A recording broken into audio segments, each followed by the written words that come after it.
So I finally started playing Elden Ring. I haven't figured out how to level up yet, but I'm beating bosses just fine, for the most part. But it got me thinking, we all know what a Souls-like video game is. It fits onto bingo cards. But what does a Souls-like tabletop game look like? If you've asked yourself the same question, you've come to the right place. Join me in this video where we see if we can get a bingo while looking at 7 indie Souls-like tabletop games you've probably never heard of. First up, Exhumed. This is one of 4 Souls-like games by the same author, Jason Tochi, who I've decided is the grandfather of Souls-like tabletop games because he wrote the first 4 that are listed on itch, all 4 of them. This one gets the skull bingo space for that cute little skull right there, you see it. Let's start with the rules bingo card. You have stamina, HP. The classes feel really Souls-like, but I don't know if there's no lore or anything, you know? When the knight dodges, they have to roll a 6, but their dex is only a d4. I guess you can... They're wearing plate mail, so it makes sense. We got heavy armor, we got light armor. You know, I hate to be a stickler because we're really close to getting a bingo, but we didn't quite make it. There's no specific rules for weapon durability, and there's no parrying or armor improvement rules. Oh, and there's no respawning or corpse run, which was the only big oversight in the rules section. So, sorry rules bingo, on to setting bingo. Dimly lit cavernous space, recesses in the floor, pillars, dark stone tiles, rocky ground, crunching sound. Pinpricks of light literally leading in the direction you're supposed to go. That's not a good sign. Ooh, that is not the best room description I've ever read, but let's keep going.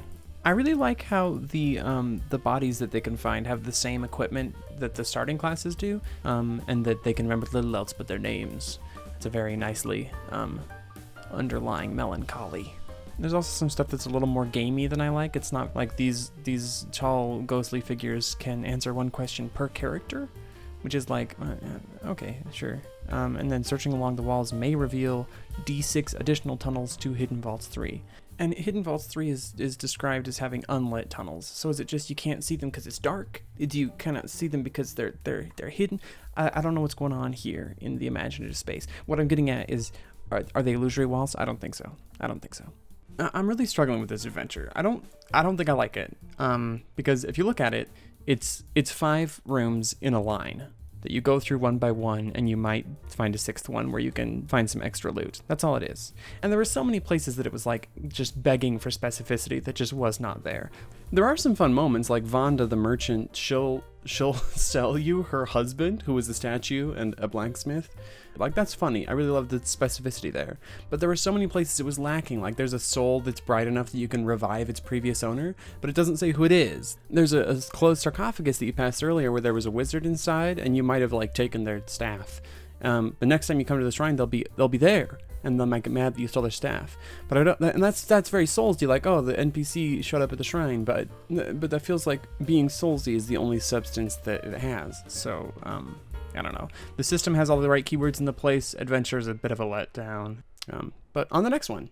So I thought, because the merchant was my favorite thing from the last one, we could look at 9 Wandering Merchants, written by Brian Richmond, also known as Brian Yaksha, and illustrated by Karis and Evelyn Moreau. So I'm excited for this one. Let's see some Souls-like inspired merchants. So I'm through the first 2. We got Siraj, the Beckoner of Souls, and Mildrith, Mother of Whispers. And they're very fun. We once again see that there's like some insinuation going on here. So the Lantern of Avarice, which is said to burn with more intensity the closer it comes to great treasures, was found upon the charred husk of a poor soul in the fetid swamps. So very soulsy. And also, it's a fun little magic item. And I like these. These were like lanterns. You can buy some lanterns. But with Mildrith, I'm like, she sells whispers, and I'm not really sure. I'm kind of lost without context here. Like, dream of the bettered self, desired ambitious, an ego to pursue, subtle to guide, like a prayer answered. And I'm like, yeah, those are a bunch of words in a row, but like, I don't have context for the merchant. I want like more information about them. Like, does Mildrith like appear and demand you buy some whispers from her? Like, that'd be cool, but I need some more. I need some more here. Okay, for the next 2, Dr. Bennett and Ileana and Bell Ringing Bedlam, I'm starting to see a pattern. for Dr. Bennett and Ileana, a lot of the things do the same things. Like, they're all about lies and truth. And for Bell Ringing Bedlam, you get stuff like Bell of the Church of the Undying. While the bell itself possesses no exceptional qualities, the grease inside is said to be a wondrous healing salve to fleshly wounds, though one wonders at what cost. And it's like, yeah, I do wonder. I don't want to wonder, but you're not telling me either. So it's just like, it's a tabletop thing. I kind of want a little more direction than that. And also, I'm realizing this is not a zine of merchants. This is a zine of magic items. So I want to show you 2 more items and then we'll finish up. One that I think could be better and one that I think is actually really amazing. The first one's by Catalan, Cartographer of Worlds, who's got a globe helmet. Classic, very good. One of the maps that they can sell you is a map to Bloodhurst Castle, and it's just Canehurst Castle. You got the formal invitation, you got this castle on a snow-covered hill, you got a bloody history, right? There's nothing else there.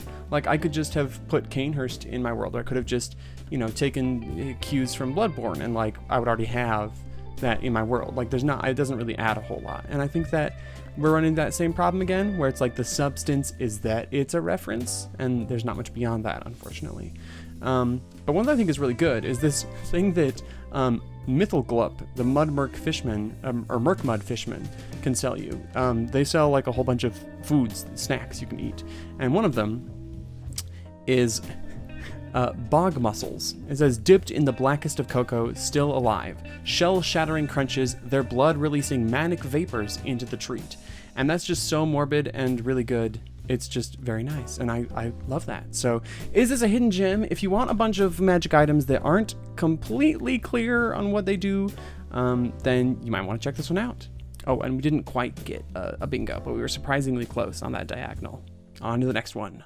So this one caught my eye for a obvious reason. It's called Dating Souls. It says, welcome to the world's first Souls-like dating sim, probably. It is a physical game, so we're gonna jump in here and see what it has to say about itself. So I don't really know if I'm missing something here. The summary is, you're in the suburbs, and in 2040 Earth was destroyed, so now it's a suburban simulation, and death is commonplace and doesn't mean anything because you just respawn. So go on dates and fight things. It's very Scott Pilgrim, right? But you get stuff like, it tells you that at the arcade there's hoodie gamers, metalheads, and pizza chefs, and at the concert there's a mosh pit, road crew, and merch tables. And like, I know that's what's at an arcade. I know that's what's at a concert. Tell me something I don't know. Like, the closest you get is at the beach there's skeletal pirates, and at the gardens there's gargoyles and stuff like that. And like, that's setting info, and I like seeing that, but I wish there was room for there to be more specificity, for it to be more fleshed out and interesting. Oh, and I've just realized these 20 people on the right, I thought they were people you could go on dates with, but they're the boss. They're like the boss of the place that you're at. But I don't know why their like demeanor and their move set is randomized. Like, it actually weakens the thing, because you don't get like, Abby who's on rollerblades, denim shorts, and dual rifles. Like, they might burrow. Abby might burrow into the ground and then burst back up. And it seems like I'm losing something there by randomizing that. And like this one, the boss, like, there's no point in randomizing this, and it just ends up being like a list of 20 really boring things that are like slightly different and not like mutually exclusive. Like, they can want to ask you out and want to fight you and greet you as a friend and attack you on sight. Like, I don't care. They can do all 5 of those things. Like, it's just disconnected for no real reason. It's just the fear of writing something specific, even if it's better. And the other thing is that if you face off against them, there's these weird things like, they disappear and they burrow out from the ground and they freeze for 5 seconds with an explosive burst attack. And it's like, is combat going to be granular enough that I'm going to be able to take advantage of that 5 seconds of freezing? And if so, is this a tactical fighting, Scott Pilgrim dating, Souls-like? I don't know what this is. Let's go to the rules and see if we get some more context for this. Okay, update. Reading the rules did not help at all. The rules are mostly vibes based. It's just like roll a die and higher is better. And that's basically that for everything. You get a bigger die if you like have an applicable skill, or if you like have a good relationship with someone who's trying to help you. And I'm fine with that. I like that. That's cool. It is definitely, the granularity that it seemed to have on the previous page is definitely absolutely not here. So like the 5 seconds of freezing before the explosion, it seems to be like a weak moment where you're supposed to say, oh, now I attack, which seems a little superficial, if I'm being honest. I really did like this over here, the details, like it's like a trinkets thing, right? So you get like a birthstone necklace or a telepathic goldfish or a risque comic book, and that gives you information about like your character, right? And that's cool. I like that a lot. I think so far my biggest problem with it is just that it is not a dating game. Like the pinnacle, the main pillar of a dating game is the dates, like the people you can go on dates with, but there's no one here to date. That like there's no substantial personalities here, you know? Everything else though, I don't know, like the safety tools paragraph seemed like just to be telling you that it exists. The characters didn't really grab me. The GM description has just like each sentence is just so weird. It's like make paths that lead to places, and I have no idea. That's Greek to me. I don't know what the fuck's going on there. So cool trinket stable, not maybe for me. Next one.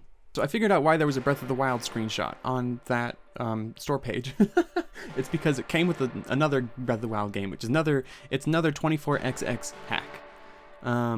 So 24XX is a Souls-like framework hackable system written by grandfather of Souls-like tabletop games, Jason Tochi. And there's another one here called Dire Pulse, which is the same exact. It's like the font looks the same, the character, like the word density looks very similar. It's semi-inspired by The Surge. I don't know how. That just sounds like it's shorthand for Souls-like and sci-fi. But I'm excited. Well, let's look at this one, see if we learn anything else, see if it's better than the Dating Souls one. So you drop all your scrap on death, and an enemy can pick it up. Very Bloodborne. The characters, each class starts with a part, like a Gorgon part or an Eagle part. But there's only one part for each of those, so I wonder if they should have just like written what it does there instead of doing that. And also, I don't know why there's so many names. Lynx, Gorgon, Eagle, Rhino, Chiron. There's 24 of these. I have a hunch. One sec. Okay, so my first impulse was like, how can something be Surge inspired? And the answer seems to be by copy pasting everything that is substantial in this game from the Surge wiki. Every type of gear, every entry on like the plot section, every piece of equipment, every upgrade for the drones is copy pasted.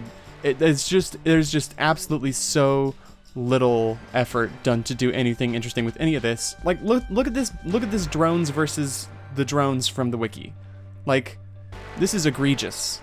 I don't even have anything to say that it's just so blatantly this is bleak, my friends. This one's a no for me. Next one. All right. So some of these are single player games, which is exciting to see. So I'm going to take a look at You Died, which is a Caltrop core game. I've heard stuff about that. It didn't really seem quite to be my pace, but I want to give this a shot. This map looks really cool. I want to dive in. I'm going to play this one, so we'll see what happens as I play it. All right, so I got my little digital play sheet here. I've got my name, hit points, earthen bulbs, bone fragments. I've got my blood vial, my stats, and a little weapon. And I'm ready to jump in. So we generate our Kingdom of Colrin and split into 3 acts: Act 1, Act 2, Act 3, which is a red flag for me. I will be honest. I don't really like seeing that in a tabletop game. But let's jump in, see what we can find. Okay, so this my digital card deck is definitely not gonna work for this. First of all, I'm gonna go physical. So we're gonna see if we can figure this out, folks. Let's go to the table. Okay, so I already played through a full Act 1, so I've already done this before. This is my second time doing it in the video, but I just want to walk you through what this process is. For Act 1, you sort by suit, and then you shuffle each suit individually, which is completely insane. I don't have words for how weird that is. Combine the 2s and 3s, shuffle, deal 4, add 4, shuffle, add 1, set aside. For Act 2, you add the 4s to the leftovers, shuffle, deal 4, add 4, shuffle, add 1, add another 1, set it aside. For Act 3, you add the 5s to the leftovers, shuffle, deal 4, add 4, shuffle, add 1, set aside, deal 4 more from the leftovers pile, add the last 4, 7, 8, 9, and 10s, shuffle, put that on top of the other one that you set aside, and set it aside. Like, that's how you set up the game to play it. And I can't believe how much that is. Like, and also, it is written so poorly. Like, I had big trouble comprehending what the fuck was going on and what they wanted me to do. And I'm unhappy to report that the gameplay itself was just as bad, if not worse. So let's get into that. Okay, so I'm gonna read the rest of this section from a script so I can keep all my words in order.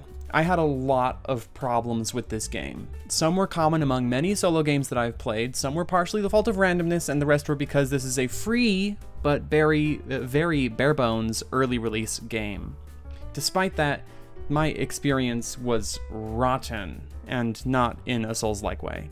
So first of all, when I play solo games, I'm often wildly flipping back and forth across the book trying to find the rules I need.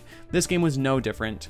The tables for dodging and attacking are right next to each other, thank goodness, but the enemy info is always somewhere between 18 and 35 pages away, past more rules, boss info, NPC conversations, and item descriptions. The info design was terrible, and the 2 pages of combat reference at the back were barely more than useless. Making an actually usable 1-page reference sheet for myself helped tremendously, but that's not all. The D4 exclusive system was underutilized in favor of the far too clever for its own good card mechanism, but somehow its reliance on D4s also fundamentally broke the game. I dodged and attacked over 200 times in my Act 1 playthrough, it's the only thing you really do, and it does not feel good. It might look like there are 8 results between attacking and dodging, but after you realize both tables are the same, it might look like there are 4 results, but that's wrong too. There are only 3. In Act 1, whether you roll a 2 or a 3, you will only ever deal or take 1 damage, because every weapon and every enemy in Act 1 can only deal 1 damage. Some enemies might be resistant to your damage type, but actually they're not, because it's not like you can deal less than 1 damage. And others are vulnerable to your damage type, but I ran into 2 problems with that. First, I put my 1 point in character creation into Dex because that's my default build, and then I randomly drew the dexterity-based starting weapon, and I was like, oh, that's cool, especially because it bumps my dex to 2. But, and this is on me, I read the rule wrong, so I thought it was, like, useless, but it's just that every odd number, even though there are only 4 levels, has no effect on gameplay. While playing Act 1, I randomly drew the dexterity weapon, because, like, there's 1 weapon that's dealt into each of the acts of the game. Which is cool, except that it was objectively worse than my starting weapon. Combine that with the fact that I kept running into Rock Skull Magi, who are vulnerable to dex weapons, which would have been cool if I got the chance to attack them. Instead, every time before I attacked, I had to roll to see whether or not I would actually just attack myself. So even after I got upgrade materials, I didn't want to upgrade my weapon because 50% of those attacks would just be hurting me more. Eventually I met an NPC who gave me an item that increased my faith, but the item only works if your faith isn't modified. But you only use your faith stat when you're wielding faith-based weapons, and every faith-based weapon increases your faith, so it's literally useless. You literally cannot use it. And I forgot to talk about the NPCs in my script, so I'm gonna go off script for a bit, but like, the NPC sections were like multiple pages of fiction. Like, it was just, you read, like, the game takes a huge turn and says, you do this, you run across, you narrowly escape, you go toward the shack, you shut the door behind you. And it was very jarring. And it locks you into one NPC quest line, so they don't go back to the campsite, so the campsite literally never changes. And also, like, because you're locked into an NPC quest line, what, am I supposed to play this game multiple times to see all the quests? It felt like I was, like, trying to suffer through hundreds of rolls of boring combat so that I could read another snippet of fiction. Like, it felt like a mobile game trying to trick me to spend money, but I wasn't even spending money. Also, I didn't actually beat the boss. I was about to deal the killing blow before I realized I had actually died to chip damage the round before, because it had this ability where if you like take 1 damage next time you roll a 4, and I just forgot because I don't know, my brain died by then. Needless to say, I chose not to fight the same 4 enemies in a row for the 10th time just for a chance at fighting the boss again, and put the game away forever. So, next up, I am feeling a little haggard after this gauntlet of Souls-like tabletop games. And so I think I deserve to treat myself to something nice. So I'm going to do some stuff by people that I know. From here on out, I'm going to do 2 more games, and we're going to see if we can get some better luck than what we've had so far. Okay, first up is by Bats. We're looking at Radikal Souls by Bats. Speaking of front, Bats is one of my friends and peers in tabletop scene. I admire their writing. They're an awesome creator. I've been hired on to edit a project that they're kickstarting right now. Go check out Lil and Collie on Kickstarter. This video is sponsored by my equity share in Lilancolly. But I'm totally fine trashing something they wrote if they deserve it. So let's see. The kingdom shrouded in mist, very Souls-like, hazed in a ceaseless melancholy, all perfect. Demons have overtaken and conquered the people. If not stopped, they will spread dominion and rend the souls from us all. Various souls. We got mist, souls, and melancholy. Only those among us with radical souls can save us. So this is a hack of Radical Quest by Nate Tremay. So instead of the Wayfarer, Gadabout, Mages, Smallfolk, and Beastie, which is just brilliant, we have Knight, Pyromancer, and Priest. Now once again, we don't have any like class-specific lore, but we do have a table for why have you come here, including to find your sister, retrieve a lost heirloom, to retrieve your soul, revenge on a demon, you had a dream, or to find the oldest spell. The art is the easiest thing to talk about in a game book, but I love all of these little hand-drawn images. They're all so nice, really matching up with the hand-drawn style of, you know, Nate Tremay and Radical Quest.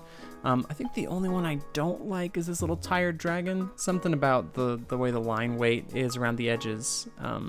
But it all feels like stuff I would encounter in a Souls game. You know, bosses I've seen, enemies I've seen. It all feels very familiar in a way that's really nice. Let's take a look at the map now, how about? Let's go to that one. Let's see what's over there. So this is very similar to Bantz's project they did soon after this, which was mapping Laputa. I got a link to that video in the description if you want to watch it.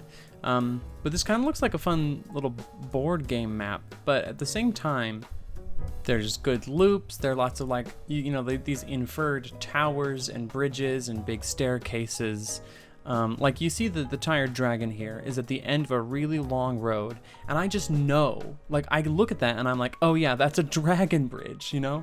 It's it's just so nice. It's really captured the essence of something for me in this way. And also there's areas where you're looking around and you're like, okay, this cleric demon here or this witch demon, like they look like boss arenas, you know?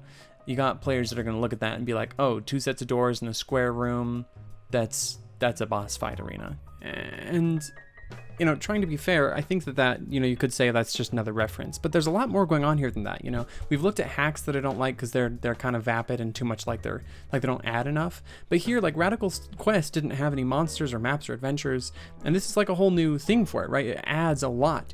And we can talk about how like it's weird that it's just a blank map. There's no like room explanations or anything, but also there's no confusion around what the game is promising, right? It's promising this unlabeled map, and I think it delivers on it really well. And there's a lot of value in having the specificity of saying, not only are these the monsters and these what they look like here are where they are. Like you can see them on the map and you can navigate the space. Oh, I just noticed this. Okay, you see these dudes here, the rogues. They're in their own squares. That's Lower Undead Burg, right? They're like in the houses and they're gonna burst out when you walk by and ambush you. Oh damn, this is so good. Okay, absolutely check this out. If you go to the itch page, it's a pay what you want, but if you want the blank map, then throw some money Bats' way. All right, we're gonna check out one more and then we'll be done with this for the day. So here we go to the last one. We're going to look at, oh, that's so nice, the song ending right there. But Wretch by Micah Anderson is a simple game of grave robbing based on Prole by Nate Tremay. This is accidentally a Nate Tremay video after all. Oh man, but let's check out what's on the inside here. We got a bestiary, we got sorcery, we got info on vices and virtues, and some classes. So this is a tiny thing, but it really caught my eye. It says bestiary, right? The heading is bestiary. And then the first thing is a few notes on NPCs. So what that makes me think is like if you see a beastman or a quadruped knight or a ghoul or a drake or a skeleton or a bandit, like they're not just monsters. Like that framing, immediately calling them NPCs is like, hey, these might be dangerous, but you can kind of talk and negotiate with them. And I really like that. What about a beastman? Communal, furred bipedal creatures, red eyes glinting in darkness, try to scare interlopers out of their caves. Okay, see, that's the kind of thing I like to see in a tabletop game. It is a heuristic for how they might act and behave when they're encountered, right? So it's not just like red-eyed and furry and glinting eyes. That last bit is what really sells it. Try to scare interlopers out of their caves. Oh, that's so nice. Thieves and brigands common in Badlands. Ingenuitive with traps and ambushes, generally knowledgeable about their surroundings. See, so if you talk to them, okay, I love that. That's great. Great bestiary. Light, Fireball, Adhere, Contact Charm, Hex, Mind Meld, communicate with a being in vision. Oh. Detect life, death, magic, or metal. Cute, cute. Okay, yeah, these feel very D&D-like. Not very Souls-like, but I gotta say, maybe that's a sacrifice to, like, make it more tabletop-y, right? Because, like, just how you can talk to bandits, like, you can't talk to hardly, you know, you wouldn't be able to talk to enemies, anything that would, you know, you'd fit in a bestiary in a Souls game. But with these, it feels like they're probably just, you know, adapting to the medium, and that's good. Vices and virtues. This wasn't in Parole, but if we go to the other page, it says they're basically skills, right? Choose something your Wretch is proud of and something they regret. When you act on it, you can flip your coin once more, an additional time, right? That's kind of fun. I mean, like, having vices and virtues as skills, I think that's pretty clever. Now, here's what I was looking for the classes, right? So they don't have lore, but their loadout is so much more flavorful, you know? So we look at the Assassin, 8 inventory spaces. Poison fills 6 spaces on hit, right? Because inventory is kind of like hit points, I guess, now. Blackened Dagger, a piece of armor, miasma blocking mask. Blackened Dagger, that's so nice. I think it was in DCO. There was something about how their weapons or arrowheads are like painted so they don't glint in the sun. But it's just the little things like that. Let's see, how about the Sorcerer? 12 inventory spaces, Magician's White Oak Staff, Collegiate Robes and Hat, Grimoire with 6 spells, Skull of Your Mentor. See, there's always just something there that I'm like, this is pretty okay, but then there's like a big punchline, basically, you know? So this is actually more complex than Parole also, taking a look at this. Depending on which check marks are in places, you can have more inventory, more spell slots, more actions, because there's stamina. We left the bingo cards far behind. I've not been keeping track of the bingo, so I'm sorry. You'll have to do bingo at home with your own Souls-like games. Yeah, it bills itself as a simple game of grave robbing, and I think that's exactly what it is. It feels like, you know, I'm really drawn to rules-like games, and I feel like, you know, you've got the trinkets table, you've got the spell list, and you've got the like every way it expanded on Parole made it feel a little more Souls-like, you know. It's got all the little things that I want to run a game, and I like it. All of it feels well written, well presented, you know. Of course, I had a hunch I thought I'd like this one, and I did. It is a recommend for me. And with that, I think that is it for this first Souls-like video. This is a brand new format for me, so if you liked it, then leave a comment down below. If there's a Souls-like game you want me to review next time, then leave a comment down below. If you want to support me on Patreon, there's also a link down there for that. The song is ending, so thank you to all my current patrons. Thank you to you for watching. I hope you all have a wonderful day, and pretend you can see me when I go...